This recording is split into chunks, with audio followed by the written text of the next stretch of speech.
Good afternoon and welcome to Knuckleheads of Liberty podcast, formerly Libertarian Counterpoint podcast. Today is January 13th, 2021, and all kinds of craziness happening in 2021. It's funny, we just went into an election where things were speeding up and we thought we'd get a break afterwards, and it's just getting crazier and crazier. But before we get into any of that, I want to introduce a panel to you all today. In our upper right-hand corner, we have Leon the Word Brathwaite, last word in Liberty. He is a retired engineer in the state of California. In our lower right-hand corner, we have our Screaming Eagle of Freedom, Tim Everett, pilot in the state of California, and just in from a hot landing. So he's sitting in the cockpit still. And in our lower... But it was smooth. It was smooth. Okay. That's got to be a first for California. Any kind of a smooth landing. Hot and smooth. Yeah.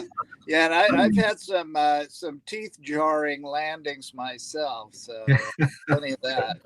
Okay. Well, and then in our lower left-hand corner, we have a special guest on our panelist today, Kalish Moreau. She is a city council woman in the city of Hanford in California, and so a newly minted city councilwoman. She was just elected in 2020, so she's got a lot of interesting perspective to add to us today as well. So jumping into things, 2021, wow, it's just become a political storm of storming the Capitol building. We've all watched it to some degree unfold, and it all stemmed from that vote counting issue, of whether or not the voting was legit or not. And, the people eventually descended on the Capitol, some more or less blaming Trump to different degrees for this. But, it literally breaching the barriers of the Capitol building and, wound with a few people dead. And, so anyways, it looks like 2021 is starting out on a really tough note. You guys want to jump in on any of this? Well, nobody could support or defend this thing that happened in Washington, D.C. It came out of Trump's rally. There were some very loose statements made at the rally, and some of these people took it as some kind of call to arms, I guess. And they end up storming the Capitol. Nobody could defend that. But what is bothering me here right now is the stench of hypocrisy. It's nauseating. All summer long, we had Black Lives Matter and Antifa burning down our cities, including here in California. Some of these governors and some of these Democrats were encouraging it. The Magnificent Mile in Chicago was looted. A federal building in Portland was almost set on fire with people in it. We're talking about attempted murder here. All of this was going on all summer long. You know what? Nobody was complaining about it. But now we have the Trump supporters doing something which was illegal, something which was criminal conduct, and I hope they're prosecuted and they're sent to prison. But now the Democrats find religion. They find religion now. Oh my God, it's horrible. It's horrible. When our cities were burning, it didn't matter. But now it's horrible. I didn't see any signs there for defund the police during the middle of that rally. Exactly. Yeah, you missed that. I didn't see that either. Yeah. I'm interested in the death of the girl from San Diego, my town, and interested just from the standpoint of how they're going to handle that. And I'm not saying I know anything one way or the other. I don't, but it's just a tragic sequence of events. I don't know what to say, honestly. And Leon said everything needs to be said, I think. I agree with him. So I don't know. Kalish, you got anything you've heard or you would like to say? Yeah, I'm kind of at that outrage fatigue over everything. It's like you're saying, like we had all this, crap going on all summer long, and the riots and everything being, just dangerous riots, violence, those kinds of things happening. and it's overwhelming. And then you start hearing, well, it's this group and it's that organization, and it's really convoluted too. And for me, when I was running for I just basically had to just focus on what I could actually do and change and whatever, and that was basically run for office, keep focused on that, and try to navigate COVID and stuff. So I've reached outrage fatigue, and then when everything happened at the Capitol, it was like, go figure. We knew that this was. I do find it interesting that when the election results came in, that Trump didn't win, we had a bunch of these Republicans going like, hey, our guy didn't win, but you didn't see us out there looting and being violent or anything like that. And I'm just like, yeah, just wait. And that didn't age well.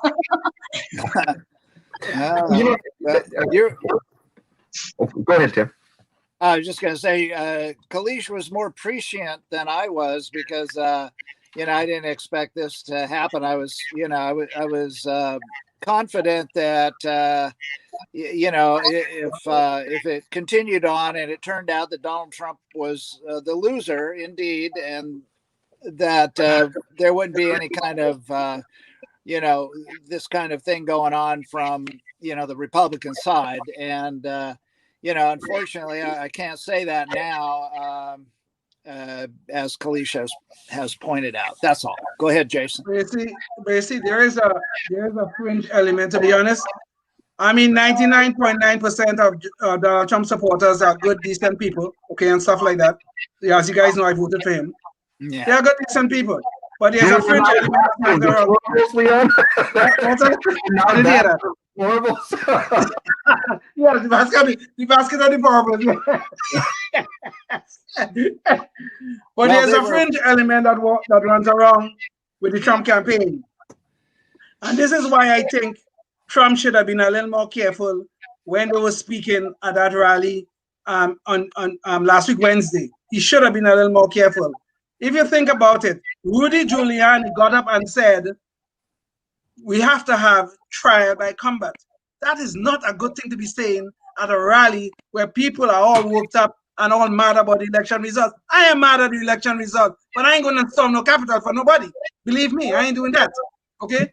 Then Donald Trump said we have to march to the Capitol and we have to show strength. Now, I would think strength by numbers. That's what I would think. But some little fool standing up there going to think, well, this is time. This is a call to arms. This is a call to arms. And here we have. So the point is, though, I think Trump should have been a little more careful, and some of these other speakers should have been a little more careful with their words. So I could see why these people are now talking, well, you really incited the crowd, and this is what we end up with the result, unfortunately. Leon, wouldn't Trump being careful with his words be like a first ever? Yeah, why start now?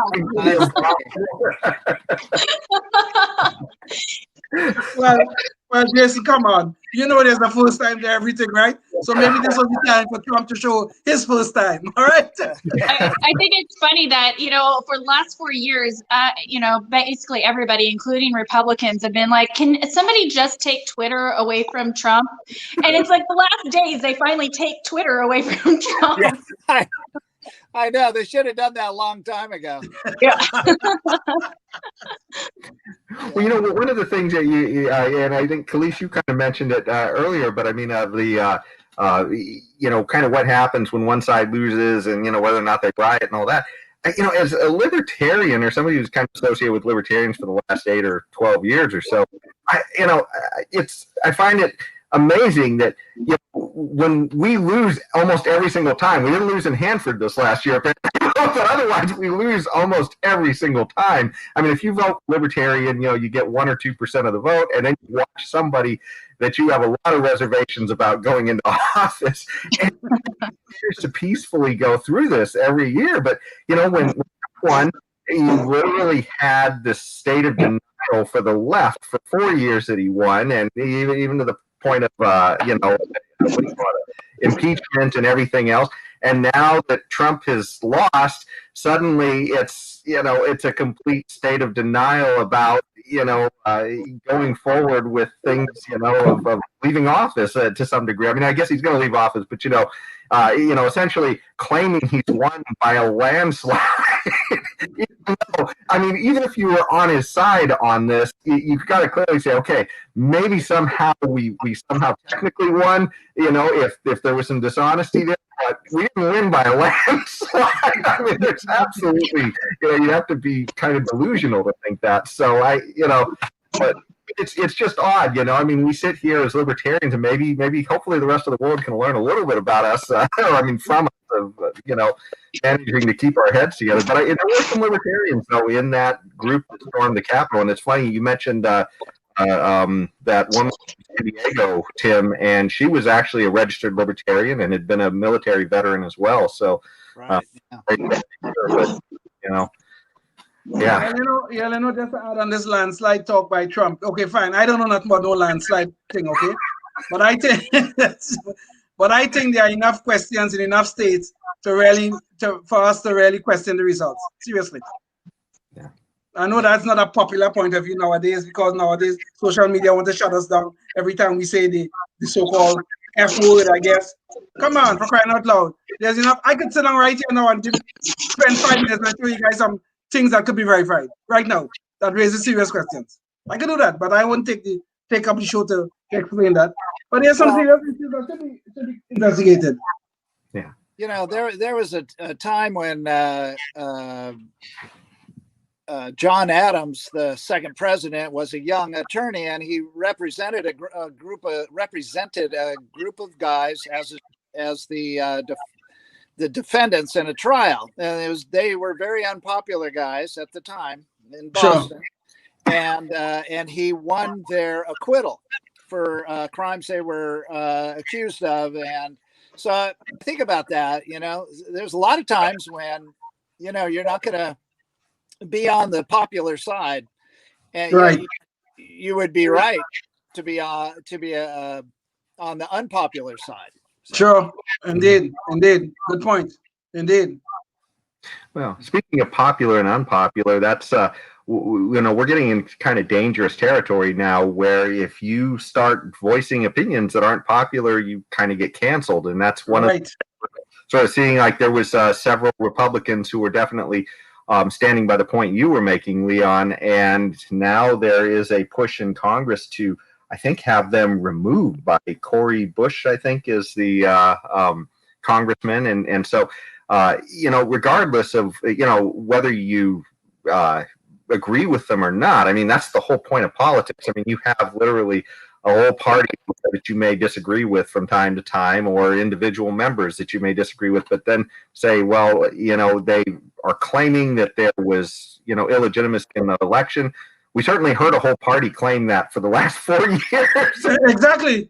And to say that these people have to be removed from one or the other, if they're just, I don't know. So, what do you guys think about that? The Democrats have short memories because they forgot all about this Russian collusion that elected Trump in the first place. Okay? Exactly. So, this so-called Russian Russiagate thing. So now all of a sudden they're it's just the same thing over and over and over. It's just 100% partisanship, absolutely zero principles going on.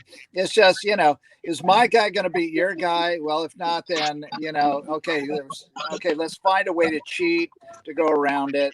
So no wonder people think the election was stolen. Everybody's stealing elections right and left, or at least being accused of it. At least being accused of it. Yeah. But it's kind of funny about this whole issue. It's kind of funny about this whole issue. Mike Pence was presiding over a constitutional process to certify the vote. Part of that process means that you could object to the electors of certain states. It's all within the constitutional process. It's all within law. But because certain senators, Josh Hawley from Missouri is a senator, Ted Cruz from Texas, because these people objected to the electors in certain states, Pennsylvania, Michigan, and other places, all of a sudden these guys are some kind of demons that we need to expel, or we need to somehow censure because they objected. And it is within their constitutional right to do exactly that as legislators, as senators, as congressmen. They want to censor these people. They want to expel, I've heard the word being used, expel these people because they objected to the electors in certain states. Some of those things needed to be objected to. But then now we have these people, these Democrats who have found religion. Nancy Pelosi in 2016 said our election was hijacked by the Russians and Donald Trump. She said that on Twitter or something like that. But all of a sudden she finds religion. We cannot object now to the 2020 election. No, we cannot do that. We no longer have rights. Kalish, did anybody object to your being elected in your to your position? No, but there's a small group that is very upset with me right now, and we're touching on this like cancel culture and that kind of thing, and I feel like it's even. I prefer to call it outrage culture now at this point, because there is just. So basically, to back it up, I posted up something, and it was like it was a satirical post about the protest, or not the protest, but the riots. Yeah. Completely satire on my personal page, and somebody, and I figured out who it was, and unfriended them, but they took a screenshot of it and then shared it with this other group, and it got completely obfuscated to the point where they all think that I was in favor of the riots, and so they just started, it's like a few of them, but they just started to try to attack me, and they're messaging the mayor and all this stuff, and they're like asking me to be removed from office because, and like the crazy thing is, I'm in agreement with them, and I'm arguing with them how I'm in agreement with them, and they want me to apologize for the satirical post because it was inappropriate and all these things, and I'm like, I don't know what to tell you. It was on my personal page. I'm not going to step down. I'm in agreement with you, and it was just, it's been the most insane thing. Oh, and by the way, the most entertaining post though was when I was accused of running as a libertarian to win the vote, and that I'm really a Republican. That's not how this works. Gosh, it's literally not how it works. Man, insanity knows no end. Insanity knows no end. Okay, and when I saw that message, I was actually at the Open Cal Now conference and rally, and Cohen, I've gotten to know him real good over the last, several months, about a year now, and he was there. He's one of our speakers, and he was like right next to me when I'm like, Spike, take a look at that, and he reads it, and he's like, please send that to me. I want to print it up, and I'm going to put it up as a poster in my room, be like an inspirational poster. Well, Kalish, that's got to be the first time in history that somebody's ever accused a libertarian as running as a libertarian in order to win. I don't think that even Ron Paul ran as a Republican, Yeah, it's true. He's a libertarian. Yeah, exactly. Yeah, that's a good one. And nobody is, apparently today, nobody is who they appear to be. Trump is a Russian tool. Yes. And Antifa is actually not Antifa, but the white supremacists, and the Trump supporters are Antifa, and everybody is somebody else, really. Of course, that explains their behavior. And now we hear that a libertarian really is a Republican. And now she's disappeared for a moment. Well, you'd been disappeared. Sorry. I was trying to I don't even know where it cut off. It died all of it, but yeah. Then it was just like, and you're gone. Cancel culture canceled me right there. When you disappeared there for a little bit, we thought social media was banning you. Cancel culture was at work real time. We thought there for a second. But. Speaking of which, that's an excellent segue to get into the cancellation of Parler and all of the people on Parler. So, in getting into this whole thing with Trump and some of the social media companies trying to cancel him, And so he essentially told his supporters, hey, look, I'm going to move over to Parler. And so people literally started leaving in droves to the point where Parler became the #1 free app in the Google store. And it looked like that was going to make a big dent maybe in Twitter's business. And so suddenly all of the big tech companies sort of got together and said no more Parler. And so Amazon kicked them off of their servers. They were supposed to have a 30-day contract in order to be kicked off of the servers, and they did it in 1 day. Claim for cause, but even for cause, you're supposed to have 30 days in their contract. So, and the cause they claimed was stuff that was said on Parler they thought was incendiary, and surprisingly, the same stuff was being said on Twitter as well. So, yeah. I mean, it's just like, but anyway, so Parler literally being canceled, and that's kind of an interesting one for libertarians because it's not government canceling Parler, it's other companies canceling Parler. Although it's kind of a murky connection between the government and some of these other companies. Yes, true. Well, if I was a German resident during World War II and I had some Jewish friends that I was hiding out in my basement, I wouldn't be telling my neighbors about it because I would expect them to go to the Nazis and tell them I was doing something illegal. Yes. So while Google can go cancel Parler, or whatever they want to do, it's still an abridgment of freedom of speech in that same way that my neighbor, I can't tell my neighbor I'm hiding my Jewish friends in the basement. True, that's a good point. I don't know if that's a good analogy or not. No, I get the point.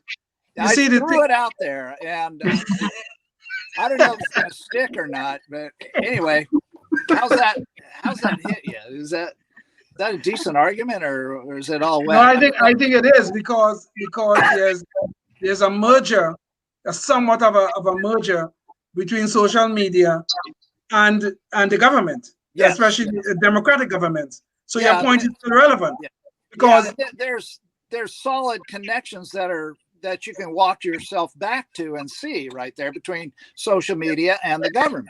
Exactly. So, okay. So when you see Parler being canceled, even though all of this is occurring because of the actions of a private organization, you could see the backing of the government somewhere in the background somewhere. Now, there's also another issue here. These people have this protection, this Section 230 protection that they're using, they're abusing, and Trump was trying to change it before when they had their stimulus relief, the so-called stimulus relief things that they were trying to pass last year. Well, these people are using this 230 thing and they're abusing it, and now they have used their protections. They have canceled Parler, a private business. And all of us I'm not in Parler, but I have family members who were, and they're all gone now. They're all gone. These people are protected by the government. Well, that's the thing about Section 230 is that it protects them from things that are said on their platform. Right. It protects them from prosecution. So, for them to have to police themselves in an environment in which they they have no culpability is beyond me. Now I know that Trump has wanted to get rid of 230 protections for these people, in which case then they would police they would censor like crazy, because if you said something inflammatory and somebody got killed, they would be able to come back after the platform. Sure. So anyway, enough of that. I mean, I don't want to go too far into 230, but I understand it. Well, that's the rumbling Knuckleheads noise control segment. So at the end of our shows, we like to try to end with something kind of bizarre being said by either a public official or a media person. And this one ties right back into the top topic of the show, which was the Capitol riot that happened. And it's funny, we watched that riot happen, and I think we saw what most people saw was insurrection is what people were saying on that. I mean, I watched CNN's banner come across, and it was insurrection, Trump mob riot and all that. Well, now, of course, somehow with the messaging from the left, this always gets tied back into race. I don't know how it happens, but it always does get tied back into race. And Joe Biden and Kamala Harris seem to be doing a duet on this one. Kamala Harris said, "We witnessed two systems of justice when we saw one that let extremists storm the United States Capitol and another that released tear gas on peaceful protesters last summer." That's what Harris said. Then Biden said, "No one can tell me that if it had been a group of Black Lives Matter protesting yesterday, they wouldn't have been they wouldn't have been treated very differently than the mob of thugs that stormed the Capitol." So somehow for Biden and Harris, this suddenly became about race. It's kind of odd because the whole issue of Black Lives Matter protesting was that police shot and killed or killed unarmed black suspects, I guess you'd say, and the idea that there were several people killed here during this. I mean, and not alone that one person you mentioned, Tim, the woman from San Diego, who had been, So it's just beyond the pale to me what the connection is there. But do you guys have any thoughts on that?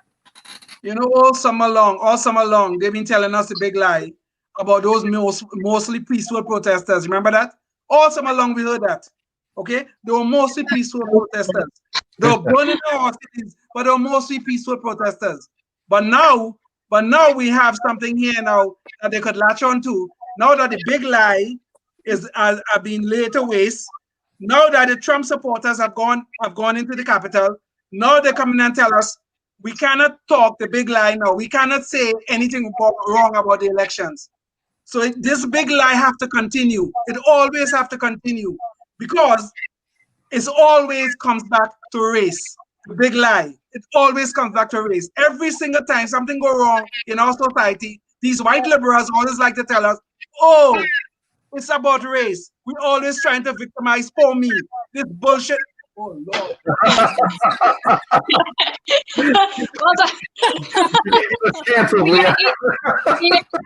It's definitely about like the division that they keep going, and that's also why I think that they didn't like some of my, when I was getting my outrage culture backlash here, they didn't really, I don't think they really appreciate when I was like, look, I can go ahead and do like this public posturing, basically what they're doing too is this political posturing that I condemn these riots.